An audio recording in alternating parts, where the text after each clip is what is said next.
Pegasus spyware case में supreme court ने एक बड़ा आदेश दिया है। कोर्ट ने कहा है कि पेगासस मामले की जांच एक्सपर्ट कमेटी करेगी। कोर्ट ने कहा कि लोगों की विवेकहीन जासूसी बिल्कुल मंजूर नहीं है। कमेटी से कहा गया है कि पेगासस से जुड़े आरोपों की तेजी से जांच करके अपनी रिपोर्ट सौंपे। 8 हफ्ते बाद फिर से मामले की सुनवाई होगी। Chief justice N V. Ramana, justice Suryakant और जस्टिस हेमा कोहली की बेंच ने इस मामले पर फैसला सुनाया। कोर्ट ने पेगासस मामले की जांच के लिए सुप्रीम कोर्ट के रिटायर्ड जस्टिस आर.वी. रविंद्रन की अगुवाई में कमेटी का गठन किया है। जस्टिस रविंद्रन के साथ आलोक जोशी और संदीप ओबरॉय भी इस कमेटी का हिस्सा होंगे। livelawcom के अनुसार आलोक जोशी 1976 बैच के रिटायर्ड आईपीएस अधिकारी हैं। Doctor Sandeep Oberoi sub committee के चेयरमैन होंगे। Oberoi international organization of standardization और इंटरनेशनल इलेक्ट्रो टेक्निकल कमीशन से जुड़े हुए हैं। कमेटी में कोर्ट ने 3 तकनीकी एक्सपर्ट्स को भी शामिल किया है। ये हैं doctor Naveen Kumar Chaudhary, professor cyber security and digital forensic, national forensic sciences university Gandhinagar, Gujarat. दूसरे हैं doctor P Prabhakaran, professor of school of engineering, Amrita Vishwa Vidyapeetham, Amritapuri, Kerala. और तीसरे हैं doctor Ashwin Anil Gumaste, associate professor computer science and engineering, IIT Bombay.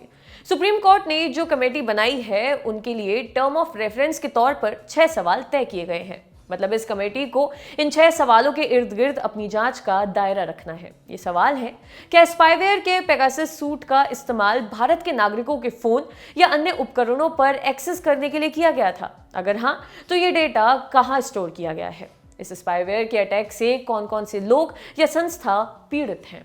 Spyware के पेगासस सूट का इस्तेमाल करके भारतीय नागरिकों के व्हाट्सएप अकाउंट्स को हैक करने के बारे में साल 2019 में रिपोर्ट प्रकाशित होने के बाद भारत सरकार ने क्या कदम उठाए या कार्रवाई की? क्या पेगासस स्पाईवेयर को भारत सरकार या किसी राज्य की सरकार या एजेंसी ने हासिल किया था और भारत के नागरिकों के खिलाफ इस्तेमाल किया था? अगर किसी सरकारी एजेंसी ने पेगासस सॉफ्टवेयर का इस्तेमाल किया था तो वो किस नियम, कायदे, प्रोटोकॉल और कानूनी प्रक्रिया के तहत किया गया था? अगर किसी ने इस स्पाईवेयर का इस्तेमाल देश के नागरिकों पर किया तो ऐसा किस अथॉरिटी या अधिकार के तहत किया?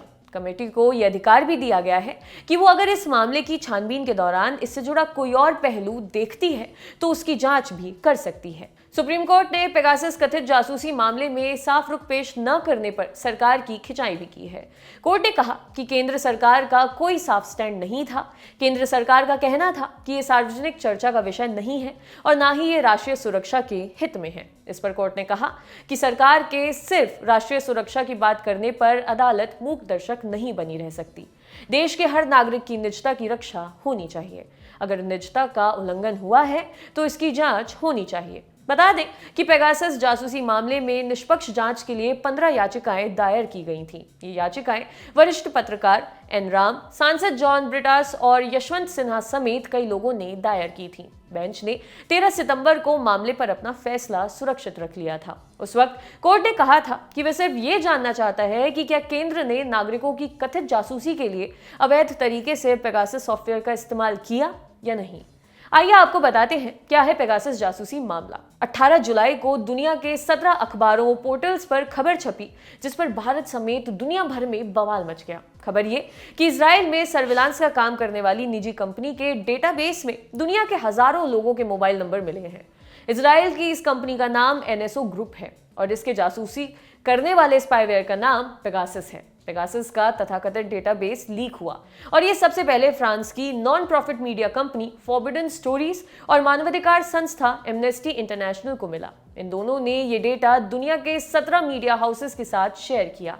इसमें द गार्डियन, वॉशिंगटन पोस्ट जैसे प्रतिष्ठित अखबार शामिल हैं। भारत से online news portal the wire को ये डेटा मिला।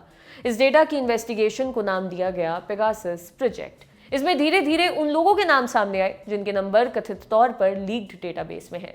जिन भारतीयों का नंबर पेगासस के संभावित शिकारों की लिस्ट में बताया जाता है उनमें 40 भारतीय पत्रकारों के अलावा राहुल गांधी और प्रशांत किशोर जैसे लोग भी मौजूद हैं। सुरक्षा एजेंसियों के अधिकारियों, बड़े बिजनेसमैन और मोदी सरकार के 2 मंत्रियों के नाम भी इसमें सामने आए हैं। हालांकि खुलासा करने वाली कंपनी का कहना है कि लिस्ट में नाम होने का मतलब ये नहीं है कि सभी के फोन की जासूसी हुई। आपके लिए खबर लिखी थी हमारे साथी अमित ने। देखते रहिए दी लल्लन टॉप। शुक्रिया।